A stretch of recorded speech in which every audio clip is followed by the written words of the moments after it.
So good evening.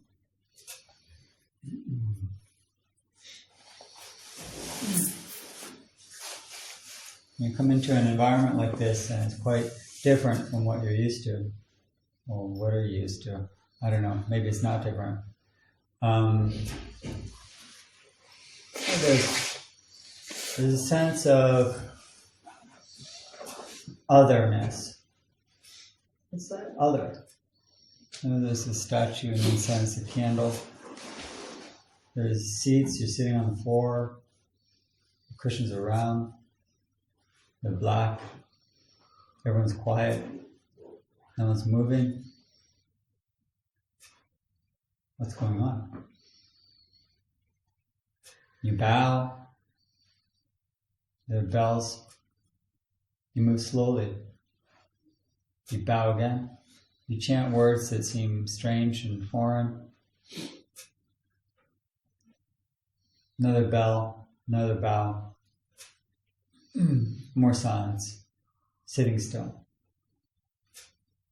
Odd.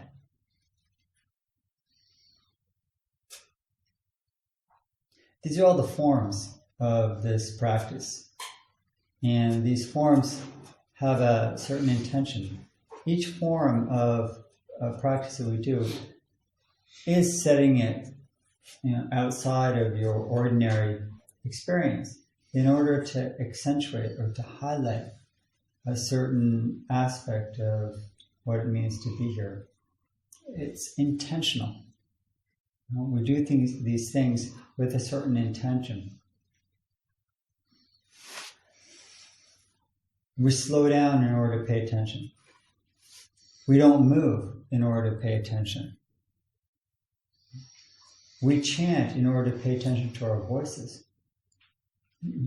We bow because we want to acknowledge that we're doing something special. And we want to give it honor and respect. So all of these forms collect together to create a certain meaning to our experience. You do that with everything. And you do that with everything. You sit down for a meal and there's a fork on the left side and a knife on the right side. There's a napkin. There's a round plate. Where do these forms come from? Where do they come from? Well, they're all set up to create a certain structure to your experience. How you eat in that situation. Whether you say blessing before or blessing after, and whatever you do, right? Whether you pause, whether you speak during the eating, whether you don't speak, all of this is intentional in order to arise and awaken in your consciousness a certain meaning to your experience. It's precisely what the forms here are for the sake of. They're not just because, it was handed down by the tradition, so we do it because we're part of the tradition. That's mindless. That's blind faith. There's no faith to be had in this tradition. Faith is not part of it. Confidence is. You try it out. You see, does it work? And if it does, you become more confident in it. And that's the type of faith that is cultivated in this tradition. It's a faith based on your experience. Right? So you're trusting your experience. Does this work? What does bowing do when I really put my heart into it? Am I bowing to someone else? Am I bowing to myself? Am I bowing to nothing? Am I bowing to bowing? What's going on? So then you explore that and you try to investigate. This practice essentially is an experiment. It's an experiment trying to discover what it means to simply be alive. What does it mean to be alive? What does it mean? What does it mean to have thoughts? Right? What does it mean to move, to walk, to breathe? What does it mean? Not some theoretical meaning, but what is my experience here? Am I really aware of my experience? Can I cultivate an awareness that is very present so that I really know what I'm doing while I'm doing it and what I'm thinking while I'm thinking it? This is what mindfulness is to know what's happening when it's happening. and not after, and not before. After, much after, is thinking about the past. And to know what's happening before it happens is to think about the future. Sounds odd, but we do it quite a lot, don't we? Past and future take up a lot of our mental energy. What happens when you don't do that? Where does your energy go? When you take all that energy that's spread out to past and future and you place it into the present, and all that focus, what happens when you place it here and now in your current experience? What is that experience then? What is it revealed as? There are no answers here. These are the questions that sort of provoke our practice. So before I speak any more about this, which is really, what does it mean to be present? What does it mean to be present? What is this present? What do we mean being present? When am I not present? Even if I'm distracted, that's happening in my present. So isn't that being present also? I'm just present with my stray thoughts. Maybe. It's a question we have to ask. What is the quality of your life now? At any given moment, do you pause and ask, what is the quality of my life right now? Is there suffering here? Is there joy? Is there peace? Is there, am I distraught? Is there distress? These are questions to ask, because if we don't, then how do we know what to do about it? If you don't recognize that you're suffering, how do you end it? If you don't hold peace and joy as values, how do you cultivate them? Or we're just, is everything okay the way it is? For most of us, not. And the path of practice is recognizing certain values and qualities you want to increase in your life, and certain qualities that perhaps you want to decrease in your life. But you can only know which ones you want to increase and which ones you want to decrease by simply, with an open awareness, noticing that they're there or that they're not there. How much impatience, how much judgment, how much boredom, how much anger do you have on a daily basis? Do you notice when it happens? How much peace and kindness, compassion do you have on a daily basis, moment to moment? Do you notice when it happens? Do you notice when it's lacking? Mindfulness is recognizing what's happening when it's happening, so that you can make a choice. Do you want more of this and less of that? Otherwise, how do we survive? It's amazing we got this far. But then when we see that there is a way to actually change, it's important, right? It's actually vital, because otherwise we're just going to be wandering at the mercy of conditions. Like a pinball ball. Who plays pinball? It's just like hit back and forth, right? Wherever it hits, then it moves in the other direction. For much of our lives, we're just reacting to changing conditions, like a pinball that hits, whatever it hits, a lever. Okay. When are we going to start making our own moves? So, this is what the meditative awareness is about. And this is why I'm saying this as an introduction, is to say that meditation, although it seems quite, you could even say, non-active, it's the opposite of passive. Passive is going through life being reactive to conditions. Active is choosing them and saying, I don't need to react to this, or I do want to cultivate this. That's the meditative awareness, and that's why it's actually incredibly active from a place of value. So, first stop though is to simply notice what's happening now. Right? To simply notice it. without discrimination, without bias, and without filtering. Being a witness, bearing witness to your own life, your own inner and outer life.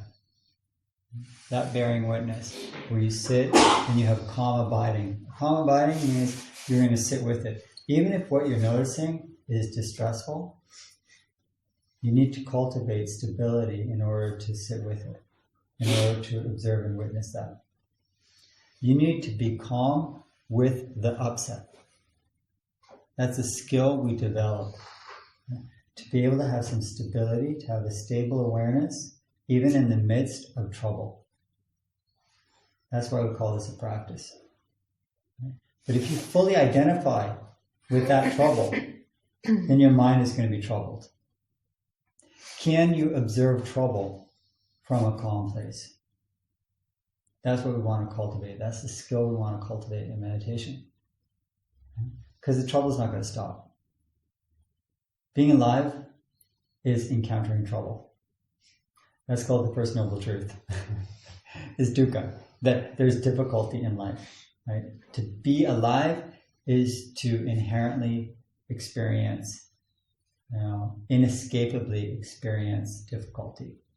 There's going to be difficulty, physical and mental, relationship-wise, environmental-wise, with other people, no matter what.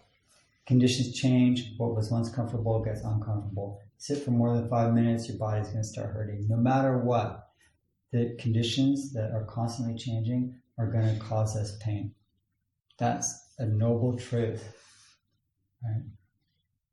But can you observe that change and that difficulty with a place of openness, with non-judgment, with acceptance? So, this is what we explore, right? See your life as an experiment for a little bit. Okay, what do I see? Before I start judging the petri dish and say, got to do something like that. That's like a bad bacteria. No, you just observe it and say, what is this? Right? What is this? So that inquiring, that curious mind. So that's a quality we want to bring initially to our sitting, is that sense of curiosity. What does it mean to sit? What's going to happen?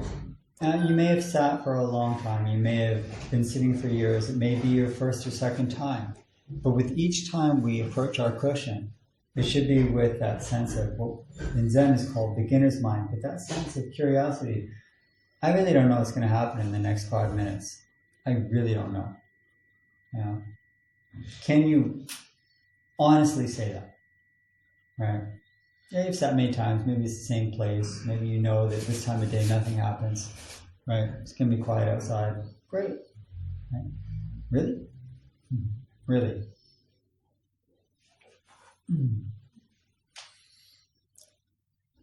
Experiment. So, especially with people for whom it's a newer practice, I'm sure there must be a question or two about the form, the technique, about sitting, about meditation that you might want to ask.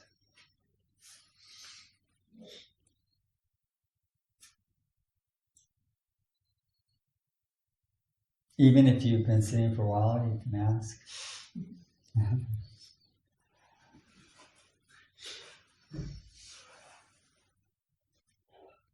No, it sounded like the beginning of a question, but then it got stuck. The confidence that we develop in our practice.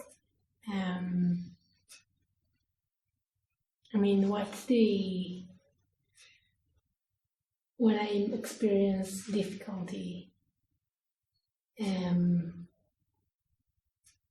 how do I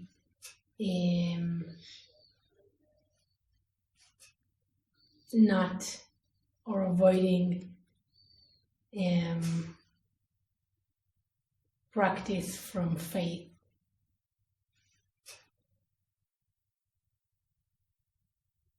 versus practice from confidence.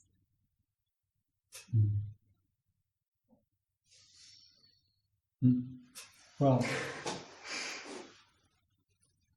so especially if you find you're facing some difficulty when you're sitting, let's say you don't have much confidence because it's been going hard. Say you have some sittings and it's difficult, or your practice is difficult, and you don't feel like, I mean, most of us very often feel kind of stuck, like, what am I doing? Confidence? No. When you look back at your experience, not just judging it over 1 or 2 sittings or a month or 2 of sittings, right?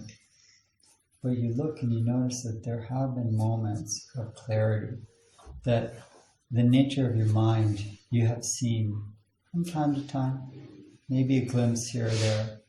There have been times when you felt relief, where it just is right. That type of experience where you just know that it's okay. There's just some rightness to what you're doing. That's the type of confidence where you can sort of take refuge in, what we say, the nature of your mind. Right? That you're not only confused, right? That there is some clarity that can see something, that can know. Even that the teachings kind of ring true to you. There is that awareness that, yeah, there's something right here. Even if it's just the rightness of the morning sun through the trees. That confidence in your being alive that can see truth. The truth of this moment that is not about yourself. That's the type of confidence I'm talking about, that glimpse of truth. And when you try to explain it to somebody, it's all wrong. But it's that wordless, just acceptance of reality that each one of us have had. That's the confidence that, yes, this is, I'm alive, and therefore I can do this. So, faith, faith, again, faith in the teachings, confidence in the teachings is not because the Buddha said so. It's not because some great sage said so, right? It's because what the Buddha said then makes sense to you. So it's again, faith in your own mind.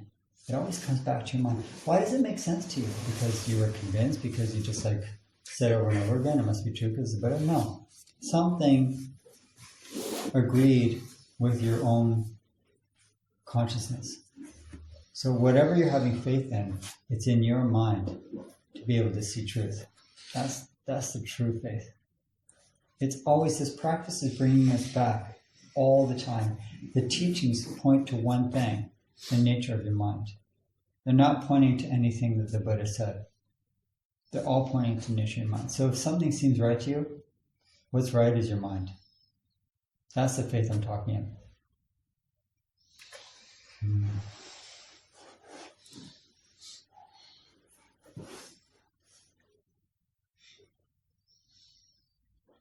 I want to mention 4 types of being present in 5 minutes.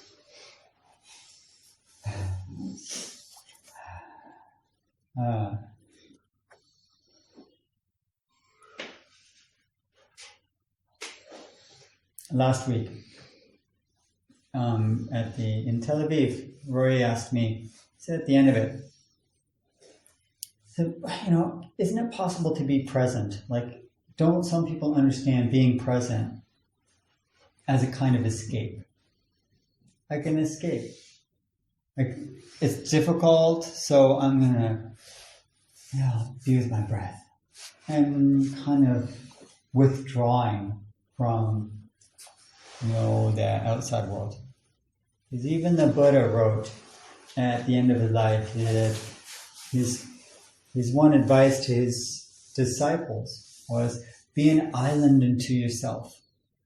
And that can sometimes be taken as withdraw, remove yourself. You're an island of peace in the ocean of war, of like strife and struggle. So find that island. But that island is a lonely place. Is that what we mean by being present? It can be taken that way.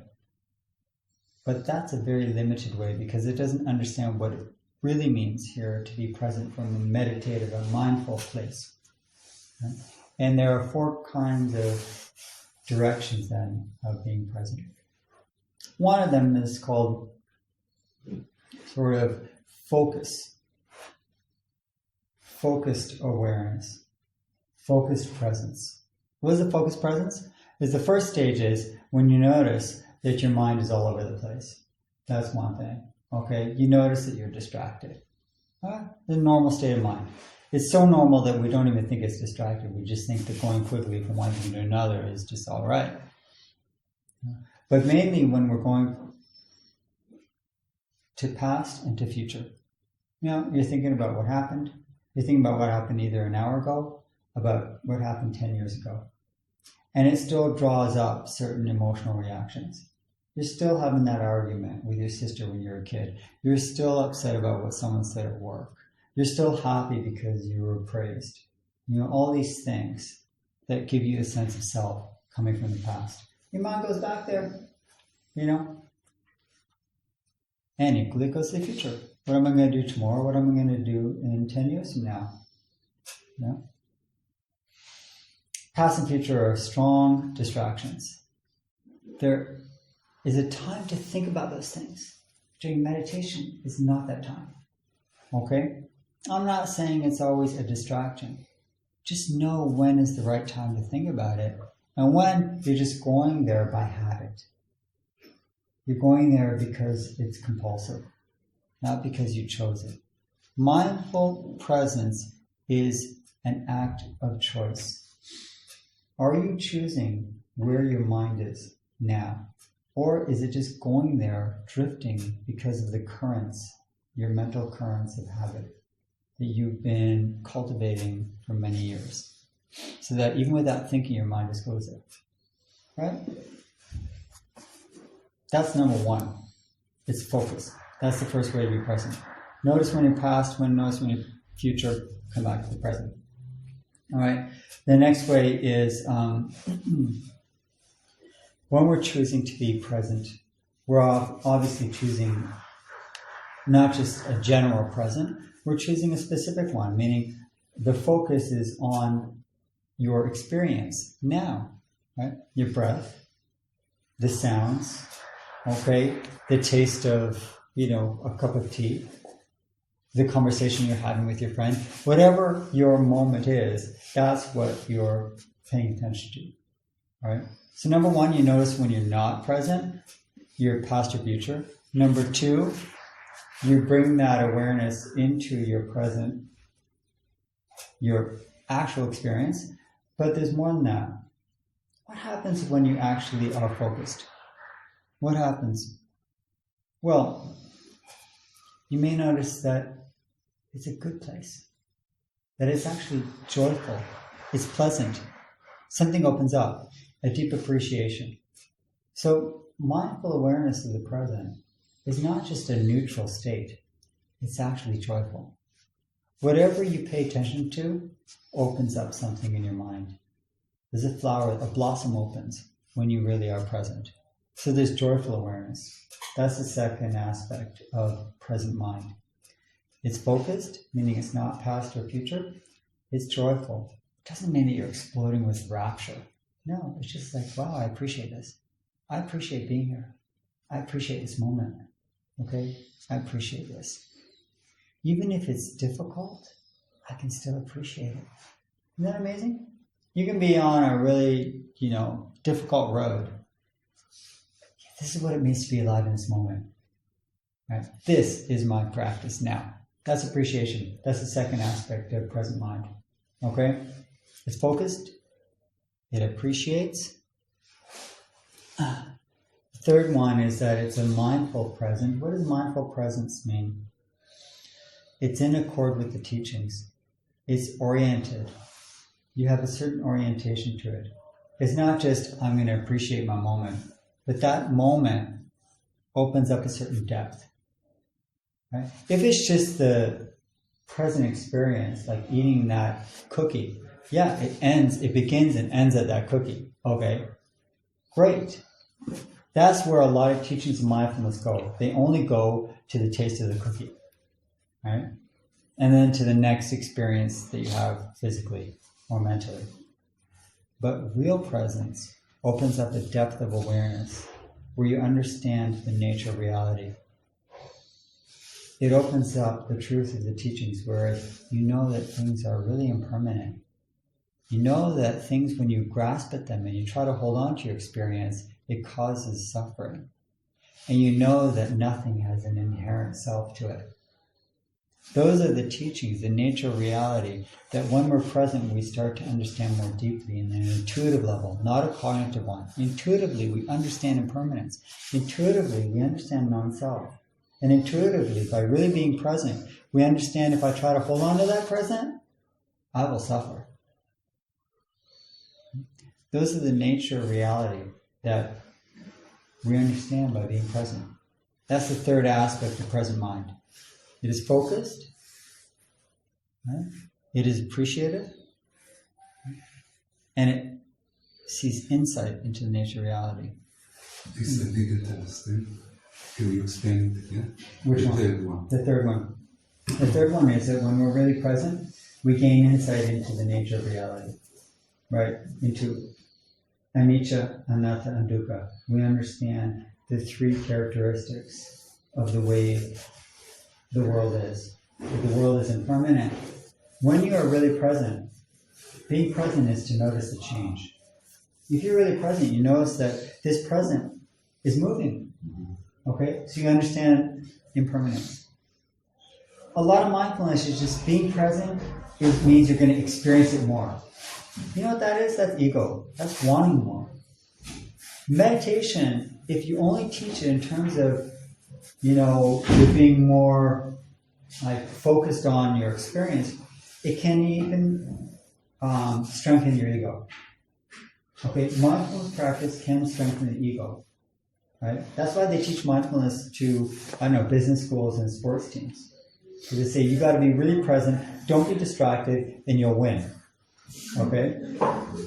It's true, that's going to happen because it's missing the next two stages of mindfulness, which is you're understanding the true characteristics of reality, that it's impermanent, that it's the source of suffering, and it has no self. So that's what mindfulness opens up.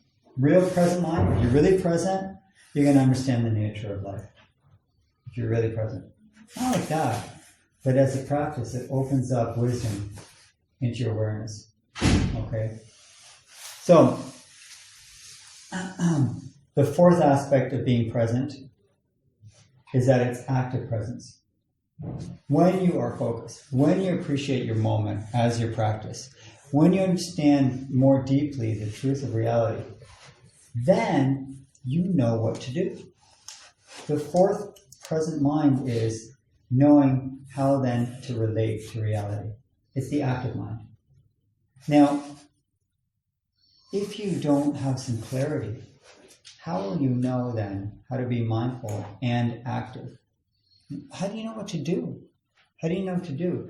If your choice of activity is based on your sense of ego and not just appreciating life as it is, how will you know what to do? Maybe what you need to do is nothing. Maybe what you need to do is something. I'll give you an example. I know we're running out of time. We ran out of time, but hey, give me one more minute. So the other day when I was at the barber, I was waiting to get my hair cut, and there's just one other guy in the seat, and the barber, he's cutting his hair. The guy has a scissors, he's cutting his hair, and this man, I don't know, middle-aged guy, he was like shouting. He was upset. Something about his home life and something, whatever, and anything the barber would say just made him worse. barbers are often kind of like semi-psychologists, right? So he was trying to just like say, well, you start talking about this, so I'm just asking you more questions. Like, I mean, this guy was just getting worse and worse and worse. And I was sitting there sort of observing, and trying not to look over it. And I was asking myself, and part of the reason I wanted to talk about this tonight, because it really brought up the question for me, in this situation right now, how can I be present? What is the right way to be present in this situation? This guy is like out of control. The barber doesn't know what to do, and I'm sitting there waiting for my turn. What do I do here, right? The answer was nothing. The answer was to be aware of my discomfort, of my kind of confusion, to be aware of my breath, and to try to calm. Because believe me, there's nothing I could say. And even looking at the guy would probably make him even more angry, as happens sometimes. I just had to keep my peace, as we say, right? I had to stay put. That's the active presence that could only come from first being not lost in past and future, appreciating that this is a powerful experience, I need to be with this. Appreciating the moment didn't mean I liked it. That doesn't mean appreciating your moment. Appreciating the moment means that, wow, this is my practice now. That's what I mean by appreciating it. The third aspect was, I was deeply aware of the suffering in the room, right? Like, it was full of suffering. That this moment was all about suffering, okay? And I also knew it would pass. And I also saw deeply that one of the reasons this person was so angry was because he had such a strong sense of self. He was really angry, right? And that was coming from himself. So, and finally, allowing those kind of ways of being present to manifest, then I knew that the right thing to do was to sit tight. That's not always the answer though, is it?